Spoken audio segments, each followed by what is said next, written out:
Eu queria que nós fôssemos ao capítulo 6 da primeira carta aos Coríntios. Eu tinha essa palavra no meu coração no domingo passado.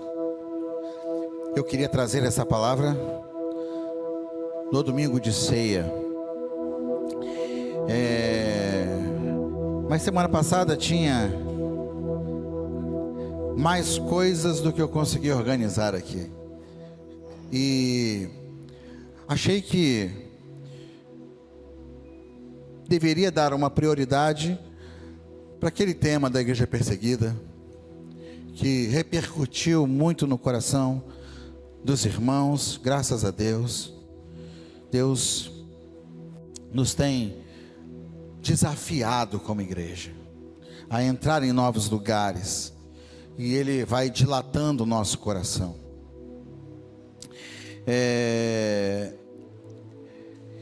E aí eu já estava imaginando que não ia ter condições de trazer essa palavra no domingo passado, ia ficar muito longo, né?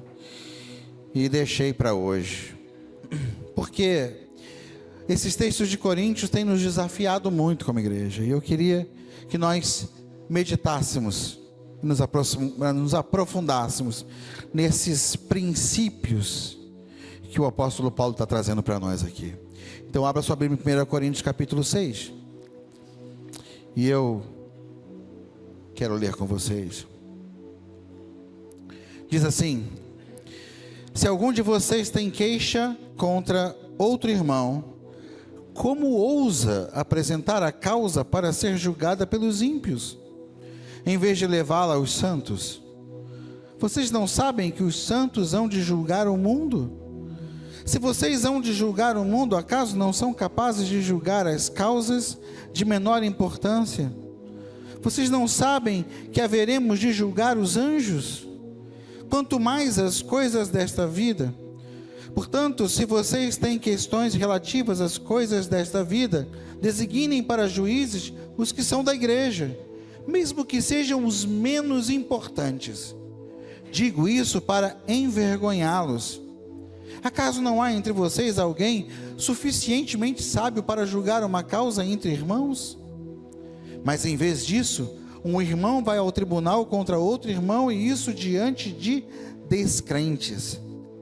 O fato de haver litígios entre vocês já significa uma completa derrota. Por que não preferem sofrer a injustiça? Por que não preferem sofrer o prejuízo? Em vez disso, vocês mesmos causam injustiças e prejuízos, e isso contra irmãos. Essa palavra é dura, sem cortes, né? Ela ou a gente podia dizer que nem aquele vídeo Tramontina, né? Que quando alguém, aquele memezinho, né? Tramontina, corta. Essa palavra é uma palavra forte. Paulo está dizendo: se algum de vocês tem queixa contra o irmão, ele não começa dizendo: olha, se você tem queixa contra o irmão, isso é um problema. Não, ele segue a conversa. Por quê? Ter queixa contra alguém em si não é alguma coisa impossível de acontecer. Eu posso ter queixa contra algum irmão, eu posso ficar ofendido com algum irmão, eu posso ofender algum irmão. E como ponto de partida, vale a pena falar alguma coisa aqui que eu costumo lembrar sempre. Não dá para passar por essa vida sem ser magoado por alguém. Não dá para passar por essa vida sem ser ofendido por alguém. Isso é verdade. Mas eu vou dizer, não dá para passar por essa vida sem magoar alguém. Não vai ter jeito. Não vai ter jeito de você passar por essa vida sem magoar uma pessoa, sem ofender uma pessoa. Mesmo sem intenção. Infelizmente nós machucamos uns aos outros, nós ferimos uns aos outros, mesmo sem intenção. E Deus, sabendo disso, criou para a gente uma ferramenta fantástica: o perdão. É fantástica, mas é desafiadora. E aí, Paulo inicia esse texto sem, de cara, condenar o fato de eu ter uma queixa contra alguma pessoa. Mas ele diz: se algum de vocês tem queixa contra o irmão, como ousa? E aí estava havendo situações em que irmãos estavam levando outros irmãos em tribunais ímpios, em tribunais da sociedade daquela época ali, questões que poderiam ser resolvidas no contexto da igreja, no contexto da família de Cristo, no contexto do corpo de Cristo. E aí Paulo fala assim: vocês como ousa apresentar a causa para ser julgada pelos ímpios, em vez de levá-la aos santos? E o primeiro argumento que Paulo traz aos nossos corações para dizer que a gente não deve fazer isso é: vocês não sabem que vão julgar o mundo? E aí eu faço essa pergunta para vocês. É uma pergunta retórica, mas eu faço a pergunta para vocês: você sabia que você vai julgar o mundo? Ele diz mais: vocês não sabem que vão julgar os anjos? Você sabia que vai julgar os anjos? Tem alguém balançando a cabeça ali, ó. Paulo está dizendo que nós vamos julgar o mundo, nós vamos julgar os anjos. Não como se nós fôssemos os grandes juízes diante de quem o mundo vai se apresentar. Não. Mas isso acontece porque desde que nós entregamos nossas vidas a Jesus, nós estamos em Cristo. Desde que você decidiu entregar seu coração ao Senhor, você passou a habitar num lugar de forma permanente. Você habita em Cristo. Nós dizemos que nós somos a casa dele, nós somos a morada dele. De fato, a Bíblia fala isso, mas eu quero dizer que nós estamos nessa morada permanente. Nós vivemos, nós nos movemos, nós existimos em Cristo. Ele é o fundamento que baseia a nossa vida, a nossa estrutura. Ele é o lugar onde nossas raízes se aprofundaram e se conectaram.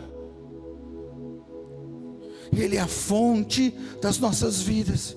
Nós estamos conectados a Ele. Como Paulo diz: eu já estou crucificado. Ou seja, eu já estou morto. Eu já estou crucificado com Cristo. De forma que não vivo mais eu, mas Cristo vive em mim, e a vida que eu agora vivo na fé no Filho de Deus, que me amou e se entregou por mim. Ou seja, Cristo está vivendo através de nós, e um dia a igreja de Cristo vai reinar com Ele. Quando o seu nome for colocado acima de todas as coisas, a igreja de Cristo vai reinar com Ele. Por quê? Porque nós estamos nele. Quando Ele reina, nós reinamos com Ele, através dEle, nele. E por que isso é importante?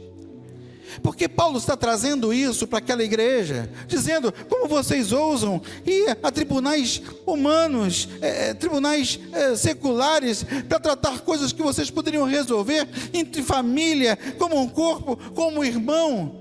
Vocês não entendem que não estão só existindo nessa cidade? Vocês não entendem que não estão só habitando nessa cidade? Vocês não entendem que estão aqui para marcar essa cidade, para mudar a história dessa cidade, para demonstrar a essa cidade um amor que é poderoso, que é divino, que é sobrenatural?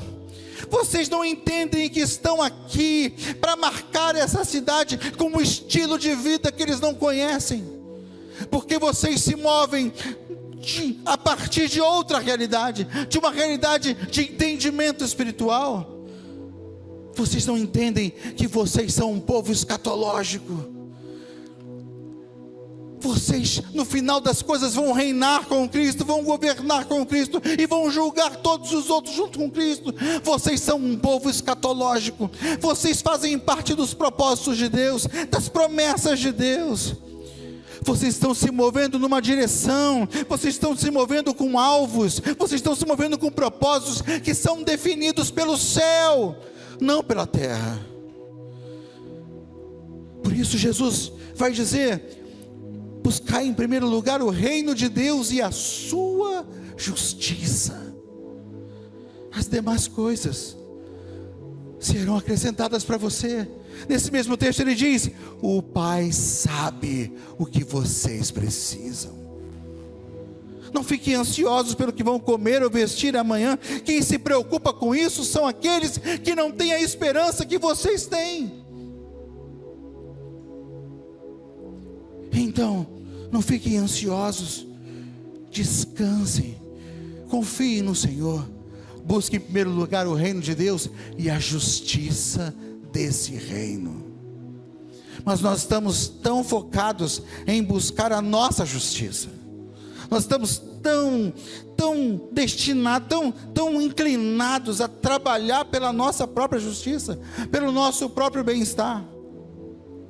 Eu lembro de Jesus ensinando lá em Mateus 18, a respeito de como lidar com o irmão que ofende você, com o irmão que peca contra você.